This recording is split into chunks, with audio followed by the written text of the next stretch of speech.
Reality creation is about embodying the version of us who has what we desire. And how do we embody? We think, act, and feel like that version of us.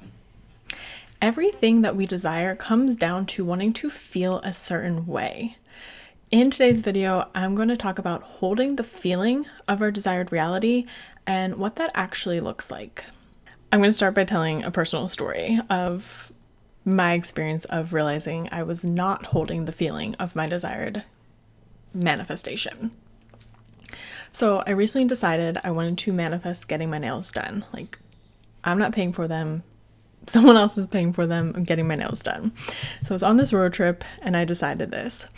And I quickly caught myself thinking about all of the ways that it could come about, trying to control the outcome and how it would come about.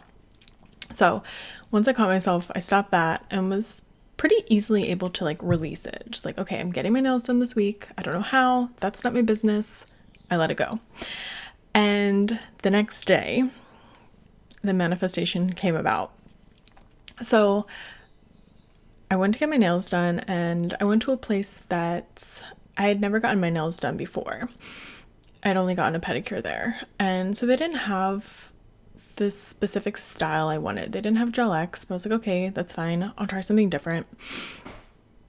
So I didn't really know what I was getting myself into. Which, fine. So when my nails are done, I hated them. They were so ugly. They were too short.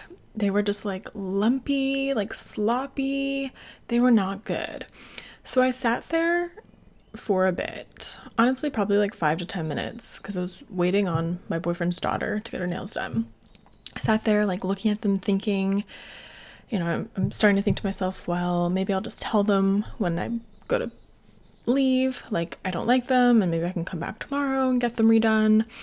And then I started to think I'll just tell them now and I'll just get them taken off and I just don't even want my nails done anymore. And as I'm sitting there, I'm also thinking what energy did I put out in order to manifest this situation, this happening? What energy did I put out to receive, manifest back these ugly ass nails? But then I realized if I left the salon with these nails and having to come back later and get them redone, or if I left the salon without getting my nails done at all, getting them taken off and not redone, then I didn't truly manifest what I desired. And I didn't manifest the feeling that I wanted, right? I wouldn't have manifested the reality where I got my nails done and I felt good about them. Because a part of that manifestation was that I wanted to feel good with my nails done. I wanted to have my nails done and look down and be oh, my nails are done. I'm excited. I love my nails. And it wasn't that I manifested the problem. I manifested an opportunity to realize that I wasn't staying in the identity of the version of me who had my nails done. I wasn't holding the feeling. If I would have left the nail salon without the nails that I wanted, I would have allowed myself to be defeated. And maybe that's a little intense of a word. And I don't mean defeated by the universe, but defeated by my old identity, the version of me that's, can't handle the conflict of saying, I hate my nails or I want my nails redone. The version of me who doesn't stand up for what she wants, the version of me who would have just settled for not having my nails done at all. The identity that I'm trying to release is the version of me that believes things don't work out for me, or I'm unlucky, or, manifestation doesn't work for me. The version of me that doesn't stand up for myself, because there is still a part of me that believes that. As much as, I am experiencing these things in my reality, proving manifestation works, reality creation works, these things you're talking about work, there's still those old beliefs, that old identity hanging on for dear life that's it works for everyone else, but it doesn't work for you. So if I hadn't realized that this was an opportunity for me to really hold that feeling of the desired reality, the desired manifestation, I might have let that identity win. So it's not only about holding the feeling, but it's about becoming the version of us who is capable of holding the feeling. The version of me who believes reality creation doesn't work for her, the version of me who doesn't stand up for herself and what she wants, isn't capable of holding that feeling because she allows her doubts and her fears to get in the way. She allows her doubts and her fears to be in the driver's seat and run the show. Like something as simple as just saying, I don't like my nails and I would like them redone. Like that version of me fears that conflict. And if I let that version of me continue to be in the driver's seat, I'm not going to be able to manifest what I want. I'm not going to be able to hold the feeling of my desired reality, my desired manifestation. The version of me, the identity that I'm stepping into, who does stand up for herself, who does hold that feeling, she's capable of that. Even if there maybe is some doubt and some fear still there. Hello. It's impossible for me to film a video without an animal showing up. So if you're still not seeing the reality that you desire, my question for you is, are you holding the feeling? And are you the version of yourself that is capable of holding the feeling? There is so much emphasis in the manifestation world on aligning our thoughts and our feelings with the version of us who has what we want, but I don't hear much about actually becoming that version of us. And I don't hear much about how sometimes it's a process. Sometimes it's a challenging process to really become that version of us who is capable of holding the feeling, right? Because if you're already capable of holding the feeling, you're already manifesting what you desire. You're probably already living in the reality that you want, and you don't need to go look for information on how to manifest, how to create your reality. And I think identity work is just as much about becoming as it is about releasing. Releasing the fears, releasing the doubts, releasing the old programming, the old stories that have kept us in this old or current identity that we no longer want to align with. Holding the feeling requires us to feel as if it's already done, as if our manifestation has already taken place. And like I mentioned at the beginning of this video, what we desire always comes down to a feeling. It comes back to wanting to feel a certain way, even if we aren't consciously aware of it. So when I want something, when I want to manifest something, I try to always ask myself why. And I will ask myself, why do I want this, until I get to a feeling, until I uncover the feeling that's associated with that manifestation. And this helps me more clearly define the feeling that I'm desiring and have a clear understanding of why, which I think makes it easier to embody and step into that feeling. And also gives us information on how we want to feel, because we can do other things to tap into that feeling on the journey to getting to that desired reality and that desired manifestation. When I want something, I'll ask myself why. Why do I want it? And I'll keep asking myself why until I get to a feeling. And this helps me connect, one, with the actual feeling that I'm desiring, and gives me information of like, why do I want to feel this way? Why is this important to me? And helps me understand if like what I'm desiring is actually a true manifestation.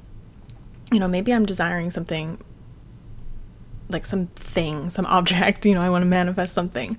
And when I get to the why behind it, when I get to the feeling, I might realize like, oh, I don't actually like want that thing that badly. I just want to feel this way. And there's other things I can do to feel this way. Like this thing I want isn't that important to me. And that's not to say there's nothing wrong with manifesting things just because we want them. Abundance is our birthright. But, this has helped bring clarity for me in the manifestation process and help me more easily align with that feeling so that I can speed up the process. So I'll, use getting my nails done as an example. I'll ask myself, why do I want my nails done? And the answer might be, I like having long nails. Why do I like having long nails? I like the way they look. Why do I like the way they look? I feel better about myself when I have long nails. So I'm realizing, oh, I feel better about myself. That's confidence. I feel confidence when I have long nails. I can take this farther and look at it from oh, I like having long nails when I'm on camera, when I'm filming, especially when I'm filming tarot videos. I like having my nails done. So again, that confidence piece that maybe drives me to want to film more content. So, you can keep going with that, but hopefully that quick example helps you understand the process. Keep asking yourself why. Why do I want this until you get to a feeling? And this practice has also helped me realize that a lot of the things that I desire aren't really necessary, or like I was just mentioning, maybe I don't actually want that thing. Often I desire it to fill this void that is created by capitalism, consumerism, created by the story of I'm not enough unless I have X, Y, and Z. Because most of these things I have found lately, these little materialistic things that I've desired, I've kind of yearned for them as if they're going to change my life and give me all of this confidence and change who I am, change my identity. But then when I get them, they don't. Right?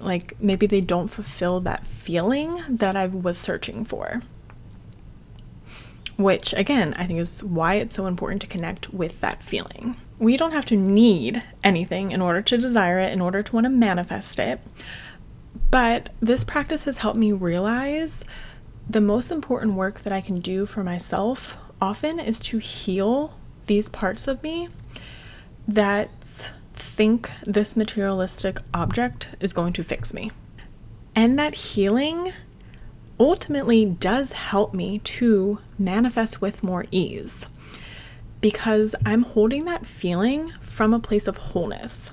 I'm no longer trying to create my reality out of desperation, out of desperately wanting to feel a certain way.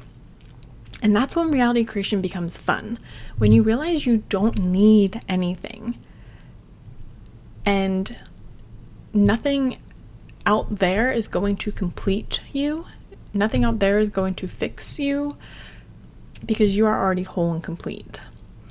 It's easier to align with that feeling and bring it into your reality. And like I said, it becomes way more fun. That's why if you've had the experience of manifesting something really quickly that you didn't really care about that much into your reality, it's because there was no negative feelings associated with it. There was no desperation of I need this. Desperately wanting to manifest something or to create another reality is going to keep you stuck in your current identity, stuck in your current reality, because that desperation is a block. So going back to holding the feeling. If you find that you are struggling to hold the feeling of your desired reality, your desired manifestation, get clear on what feeling you are holding instead. What feeling is currently present that is kind of blocking you from holding the feeling, from feeling the feeling that is associated with your desired reality. Because that's the feeling you need to transmute. Find the associated thoughts and beliefs that are tied to that feeling, that are influencing that feeling, and rewrite those beliefs. When you uncover those stories and unpack them and rewrite those subconscious beliefs, you will then be able to finally hold that feeling of your desired reality. It will become much easier. I hope this was helpful. Let me know in the comments below what feeling you are working on holding. What feeling or feelings are tied to your desired reality and desired manifestations? Until next week, remember, you are loved, you are worthy, and you are so capable.